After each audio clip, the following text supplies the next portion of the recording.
Welcome back. It's been a little bit of a break from an actual video I've done. We have gone from virtual winter 3 weeks ago. We're now well into early part of the spring. And when I mean early, I still mean very early spring, but it's here.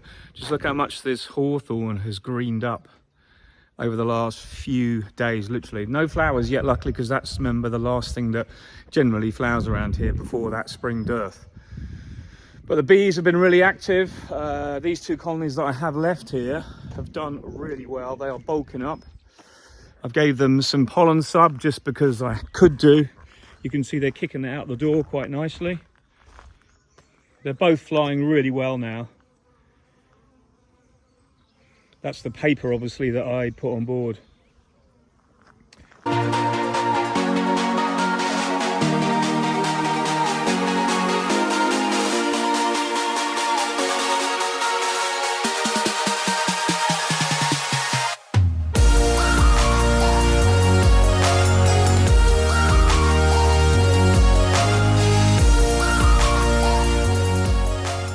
I mixed up pollen sub earlier and I didn't put it on till late, so I put it on a couple of weeks ago, and here's a little bit of me doing that. So today I'm mixing up some pollen sub. This is Ultra B that I've used before. It's a well-proven formula, but what I'm doing is mixing up a thick patty that's going to be full of sugar, that is almost more sugar than it is pollen sub. And what I want to do is give the bees something if they need it. Usually this time of year, I've tried pollen sub and it doesn't make much difference, but this year is a year where there is a lot of cold weather, temperatures significantly lower, so I'm giving them some extra food and also increasing the sugar amount with that pollen sub, so it's a sugar patty as well, just in case they need it. So in goes the organic vegetable oil, and also got 3 bottles of linseed oil. So in goes some apple cider vinegar. I thought I had some and I found some after, that can go in. And in goes the sugar. I have more pollen, so if I need to add more after, we'll just get the balance right. Main thing is to get the extra sugar in. There's about 16 kilos there, sugar gone in that. It's going to be quite heavy when it's mixed, but it'll be worth it. Now, this is syrup that is 1:1.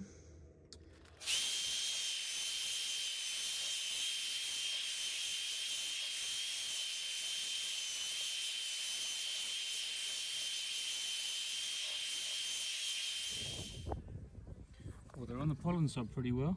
Look at that. They're going to be bursting. And you can see from those nukes that they're looking pretty good. They're not all as good as that. I will say that I've seen a lot of people posting pictures of doing full inspections, posting pictures of feeding loads of syrup.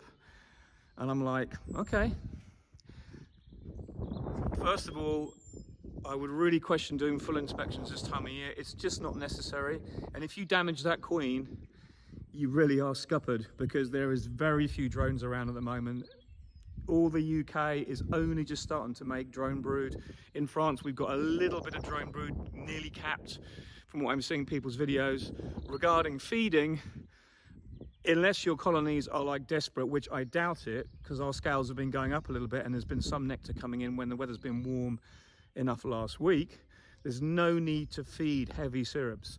The best thing you could do in my mind would be to feed a light syrup, literally a litre at the maximum, and that's just going to be almost a stimulation to help that queen really carry on laying well. If you're going to give thick syrup this time of year, like people I've seen people doing, and I'm not just saying this to be like bitchy, I'm just really questioning it. Is it really necessary? Because all you're going to do is you're going to block up the brood nest. Personally, this time of year, I'm literally 2 weeks away from going into the brood nest and removing frames of honey, because we always want loads of food for overwintering, but then you get to this year and it all flips around, and you really have to question if it's the right thing to do to feed thick syrup. We know now that feeding a 1:1, 1 part water, 1 part syrup, a lighter syrup, is better for the induction of brood rearing. It's not going to be good. I know the queen's going to be doing that this time of year anyway, because it's the spring and all she wants to do is lay young bees to get that turnover of the young bees. But feeding heavy syrups, man. Okay, enough of me whining. Let's give you a little tour of the honey house. That's close. Let's put some lights on because we can now. Yes, we're still on the temporary supply, but tomorrow morning is the big electrical inspection, and I am not nervous because I believe everything's been done correctly. I think my electrician's more nervous than me because if it doesn't pass, I'm going to be like raging, but it is what it is. You can't rage. You can just be massively disappointed, I think, but I don't think it will. I think it will pass fine. And it's more of a security inspection because how it kind of works, this isn't an actual house. It's more of a building, like a workshop. So the inspection is to make sure that everything that's been put into place is safe to operate. So they're going to look at my machines that I've got. They're going to check out a few of the other things, but overall they're going to check all the plugs, all the switches, check everything's earthed, which is the most important thing. So that will happen tomorrow morning. All these plugs are now in, finished. Everything is done. I think you've seen some of that before. We've got worktops going around here eventually, but when that's going to happen, I don't know because I've got to organise that. My notice boards are up with my apiaries, so I quite like this. Now I've found a place where I can put that which is central to everything else, and that's where that's going to go. The rest is going to be for, as I said, hopefully some nice educational photos and drawings and stuff like that. Let's put the light on here and I can show you what we've been doing. So in here now, we are nearly ready to concrete this slab over. This is where the shower is going to go and the toilet. Just got to finish that last bit of filler. Then we're going to put a slab on top of that and level it all off. Then that's ready to have the toilet fitted in the shower, and there'll be probably storage this side and changing room stuff and a basin on that side over there. So this room is done now, just needs finishing off, as I said. All this has been labelled, all the fills, all the gaps filled they had before. They basically come back and finished everything off. That bank there will be for the heat pump, which is going to go here as an external module, an internal module, and then the hot water cylinder as well. So all that will be just along this part here, and that will all be installed hopefully by June. But the main earthing system is all in. This is super industrial for me. I love this. That's all good. That's our main wire that's going to come in from outside. This week will be connected, I hope. You've got those nice 4 cables there, man. That's industrial. 3-phase electric for here, obviously, but then no machines are actually 3-phase. It's all monophase, which is what I wanted at the start anyway. So the storeroom is full of honey because I've done a load of bottling. All this is creamed honey, summer honey, buckwheat, inky black, buckwheat. Lovely creamed honey. The colour is just superb. So I've got a big stock of honey here, and the reason why is I wanted to, when I finished off up in the house, I've moved everything down here now because I just had to make that leap and get my veranda back so I could then use that, because all the machinery that I had up in the house up in the veranda is now here. So this is my honey creamer from Carl Fritz. This is now ready to go, and I can use this anywhere because it's on wheels. This is my honey warmer, pollen dryer, which I absolutely love this machine. It's super efficient. It's ready to go. I've got some more shelves coming for it because when I do a big batch of honey and I want to get it decrystallized, I can warm it in the cupboard by just putting it into the racks and then warming it up to 38, 42 degrees for a couple of days, and it all decrystallizes. So then you've got 0 crystals in it, and the honey takes even longer to recrystallize. And then if I want to use it for drying pollen, which I will be doing, maybe some this year, there's my pollen racks that will go into the machine. And we dry the pollen off in that. And other people use the freezing method. I like the drying method because it's, for me, it's quicker. So that is the state of the extraction room. As I said, I did a lot of bottling before, so I brought my machine down now. That's all ready to be used, plugged in and going. So that's my bottling machine from Sweenty. I've got some dehumidifiers that I'm just trialing. They seem to be really good. And the reason why I've got them on is because I need distilled water to go into the jacket of my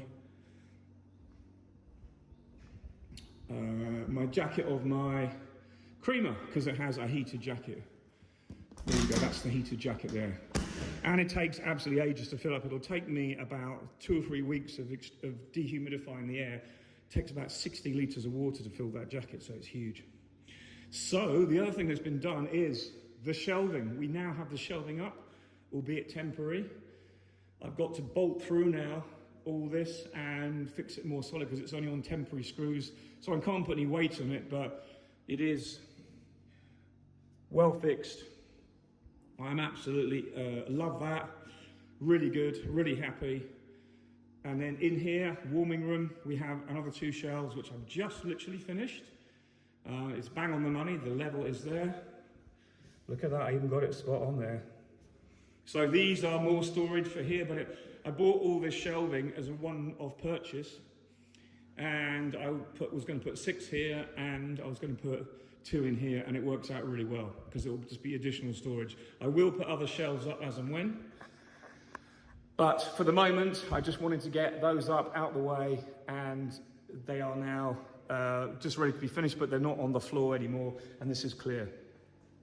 So this week I brought my syrup into here, and I closed this door and switched the tiny heater on. I've got this 100 watt, and warmed this room up to 20 degrees, so the syrup was warm that I gave to my bees. So I didn't give them all a feed, but all the syrup I gave them was warm. And this time of year, if you can warm up your syrup, it really is advantageous because the bees take it down quicker. They don't have to warm it, and it stays warm above the bees after that. So finally, we're getting around things. Finally, we are nearly ready. The reason why I'm so anxious to get this electrical test done is within 6 weeks, I'll be pulling honey to extract, and I need this machine running. So we've got to test it, we've got to do all that stuff, but it probably will all be done in a day once the electricity's on. But until that electricity is on, I cannot say that I have this machine running. So I'm just like anxious, because all the work I've done on this whole building all depends on this machine working. That's the problem. It's a big whatever, you know? And it's been a lot of time. So when I was in Ireland, I picked up some lovely tubing for my pipes, because I needed to redo a couple of my pipes because one of them was too short. And I got this for my honey pump, which is 40 mil. So that will be showing you that in the next video quite soon, hopefully, of us pumping a bit of honey around. The whole idea is it's the pump I've got for that is for honey transfer. But there is something else I'm looking at getting. So my crane here, my lift that services the mezzanine and all the pallet racking is absolutely brilliant, and I've used it to get stuff up and down all the time from the mezzanine to the floor and around here when I'm unloading syrup and things like that. But the problem is I have nothing to use in here because this door is 2 meters, and I knew that machine wouldn't get under the door. But the problem is there was nothing around apart from what we call a triplex machine, which has 3. This is the duplex. That mast, that's a duplex. So a triplex has 3. But I would have to pay a considerable amount of money more to get a machine that would go under this door, but also go as high as I needed to for the mezzanine. So that was my choice for that machine. It's a really good buy, it's fine. But now I'm after another smaller machine that will just service in here. So what I think I found, and I'm going to show you when I get a quote on it, is a machine that is manual, but it will raise pallets up to about 1.5 meters. And the reason why I want that is, so for instance, I'm working bringing some glass down from the mezzanine. I bring the glass into here to be used with the bottling machine, And I know this is what will happen, and I know this kind of mechanical thing arrives is where you use the first 2 layers of the pallet, then you start to have to bend down a lot to pick the next load of glass off. I know it's a big thing to be able to raise and lower pallets to the working height you need. So that's one thing. The other thing that machine will be used for is to hold a barrel or tip a barrel. Now, it doesn't mean I'll be literally tipping a barrel, but it'll be able to pick a barrel up from where it is and bring it in here and then raise or lower that barrel to a height to help me get the honey out of it. And then after, if I want to wash that barrel outside, because the machine is smaller than the 2 meters of this doorway, I can take the machine outside and wash the barrel without having to hold it, because the machine inverts the barrel. So it's a absolutely brilliant all-round machine that will fix every other issue that is still outstanding in the honey house. Now, as I said before, I'm just lucky that I've got the experience of this, because I can organize my manual handling equipment to be bespoke for this particular unit. And that's what you need. It's really important.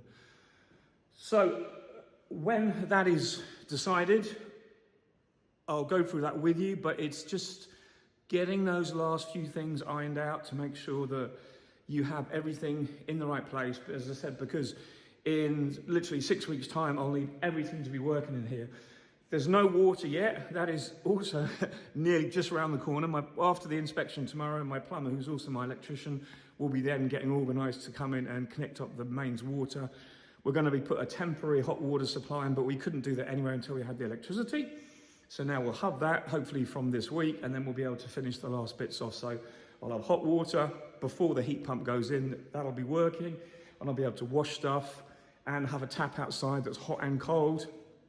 And all the things that I've mooted at for the last 4 months will finally be working. So we're getting there. It's just taken absolutely ages. As you can see, I've been out of the bees. I've been checking the bees. Everything's gone really well. Really pleased. The spring is actually seems to be really good for us here, because as much as it's been a little bit rainy sometimes the last 2 days, but we've had a fantastic period of weather 2.5 weeks ago. Then we had a little bit of a blip, and then we went back to pretty good weather most of this week as well. But above all, it's been dry. We've managed to get a lot of work in the garden done as well. We have been able to just get things done. I was in apiaries yesterday. I collected up all the empty nukes that do accrue over the winter as you get a few die-outs, as you get a few drone layers, and you shake those out. All those are back. All the frames have been sorted. They're all up in the mezzanine now. And everything I can reuse, I will reuse. I managed to save frames as well for swarm traps. And I'm going to be doing a few of those this year. Frames like this. Beautiful frames for swarm traps. Nothing wrong with these at all. This is the kind of thing you want for swarm traps, because as much as there's a tiny bit of pollen in there, that's negligible, but most of the frames are spotless. So if they're dirty, I'll melt them down. And I'll show you what I would call dirty frames. These are the frames that I won't bother with. As much as that's still light coloured, for example, I'm melting that down because it's just a mess. And there's a lot of pollen in it that I can't give to another colony. All these are just that little bit, there's a little bit of brood there, for example. I won't keep that. And that. And that's clean, but it's just old and very, very dark. I could go through all of these and they've all got something that I just don't like. If I'm keeping frames to go into hives, I generally like them clean. There can be pollen in them, but I like them generally of lighter wax and not deformed frames. So that's my #1 criteria. If I'm keeping frames for swarm traps, I still want them non-deformed. I want them straight, but I also want them free of pollen, but I want them dark and old, because that's what seems to work really well for swarm traps. I haven't done much swarm trapping the last few years, but it's something I love doing. That's how I learned to do beekeeping. And that's what I think I should go back to, because it's, as much as it's quite a bit of work, if I can put 10 or 15 swarm traps out a year, I don't know if I have enough to do that, but if I can get a few out, it will maybe give me a few more nukes that will give me summer honey. So I've been doing absolutely loads. And above all, this week has been really fantastic, because we had our first live group chat on my mentoring service, which has been absolutely brilliant. Really enthusiastic group of people. Great to meet them all. That's now running. If you still want to join, you can do that. There's no problem at all. You can catch up by means of our platform that we use, Kajabi. It enables you to see everything that we did in the first meeting, and from then on you'll be able to see everything. If you missed, for example, a meeting, you'll be able to catch up online. And you got the amazing community as well, which we're building as well, and it's all growing all the time. So it's really, really positive. Really happy with that, and it's been a lot of work. We've actually retweaked the website as well this last week, and now it looks amazing. So I'm really proud of that, and we've done a great job. So have a look at that. I'll put the link in the description and you can have a look at that, and if you want to join, please feel free to. But we're working hard to keep everything going sweet. There's lots going on. We really have been working hard the last couple of weeks. That's why I haven't done any videos, because there's just been literally no time, as well as the beekeeping season starting. So what's happening this week? Next week I'm away.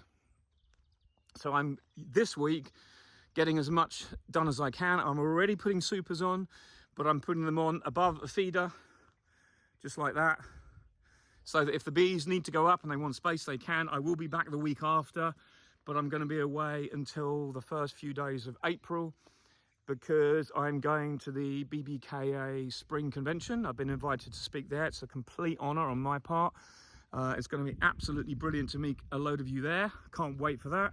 And it's going to be a lot of fun. But every year, or every time I get invited to go away, I go, yeah, I'd love to, thanks so much. And then I go, oh God, it's right when I need to be at home. But it is what it is. It's just, you've got to take these opportunities and make the best of them, I think, because if you don't know when they'll come up again. So there you go. We are nearly there. Spring is nearly here. Lots to do, lots to see, lots to get organised. I'll update you soon. But anyway, whatever you're doing, have a great weekend, and I'll speak to you soon. Bye for now.